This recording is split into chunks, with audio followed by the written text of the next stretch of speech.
open up to questions. I don't know. The job is to get people comfortable with being uncomfortable. It strikes me as a kind of hubris. Part of the discomfort will be living with the authenticity, the viability, and the integrity of someone who says, I don't want to live with your multiplicity. I want it a certain way. And then beginning to ask, not how do we fix them? Because ironically, that is exactly what most people who can tolerate discomfort and ambiguity are most upset about when it's done to us. But to ask people, how do we talk together about an ethic that allows those who are absolute and those who are contextual to live together? How am I then going to look over and see the partial truth of the place that I don't want to be?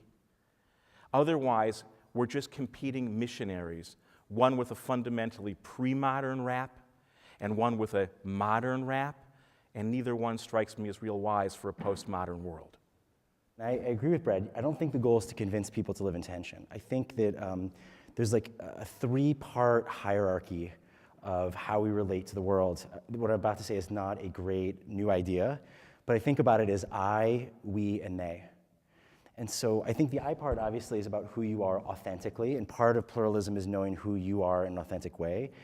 And if you want community, if you want to belong, I love that you use that word, so there has to be a we. And a we means you also have to mitigate the I a little bit, right? So if you really want to be in community, I mean, this I think is a great thing to say to every American Jew. It's something I struggle with very deeply on my own because I'm part of the cultural context out of which we all arise. I want everything to be perfectly suited to me, but that's incompatible with community. So, and I struggle with this, right? Because I want my minion to sing the exact tune that I love to sing for the exact song that I like to sing at the right time, with the right food after, right? It's impossible to get all those things, and yet that's our expectation. We live in the kind of Starbucks world where you can individualize everything. But if you actually want community, we have to talk about giving up some of your own individuality as a core value so that there can be a we, and the we has boundaries. And when you're in the we, I don't think you have to live in tension. I think real community feels like home.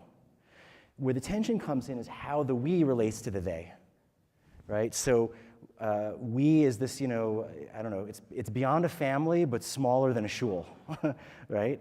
And so I think where pluralism comes in is not in the I level and not on the we level, but on the they level. Once you found your community and you feel at home, and the community is something that both supports you and pushes you, that you can look over there in the same way you're talking about sacred envy and have some, I think, Brad, you actually have the best language so far, the sacred envy. You can have that kind of appreciation for where those people are, but you know where you are and that there's distance between the two of you.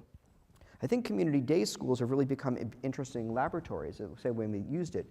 I had a school, it's a great and true story, where in a classroom, the Chavrusa, there was the son of the Chabad Shaliach, was in this class. Not surprisingly, his name was Menachem Mendel. And his chavrusa was a kid named Jesus Ginsburg, right? So, Menachem Mendel and Jesus are pouring over Chumash together, right? And this was a real thing, but this required an enormous amount of willingness on the participants' parts. So by accepting a child who was coming from an intermarried home, we said, when you come here, you're not going to see the Christian aspects of your family life play out here. You're not going to see them. This is a Jewish day school. Accepting the Chabad Shaliach's son, we said, look, you're not going to only see the Judaism that you would have if you were to open your own day school.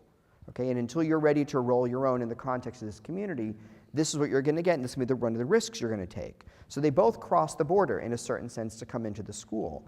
But once they crossed the border, they were invited to participate in the ongoing dialogue about what does it mean to be a community. And they both influenced it. Now, they obviously were going to influence it in different ways and purposes on one hand, and at the same time, they wound up influencing it in the very same ways. The same ways where make room for us on our terms. Don't change us, let us change us. You do what you do, we'll interpret it and come back to you with it.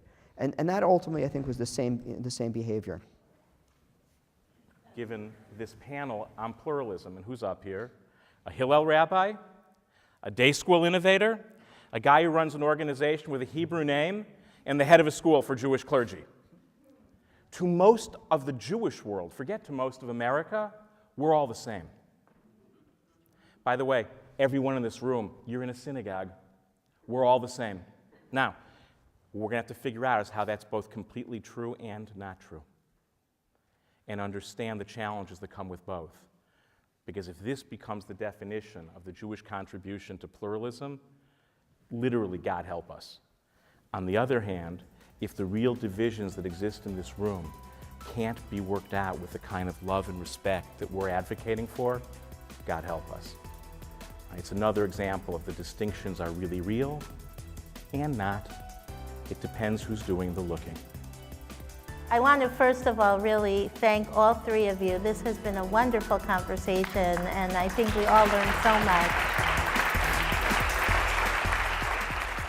We would be pleased to send a complimentary DVD of this program to anyone who wishes to support Shalom TV with a tax-deductible gift of $36, double high or more, to the nonprofit organization Jewish Education in Media. Simply visit the Shalom TV website homepage and click on the Donate button to make a donation by PayPal or your credit card. And please indicate the program for which you would like a DVD. Or you can send your tax-deductible check made out to GEM. To GEM, Post Office Box 180, Riverdale Station, Bronx, New York, 10471. And again, please remember to indicate which program you would like to receive on DVD with our compliments. And we thank you for your kind support.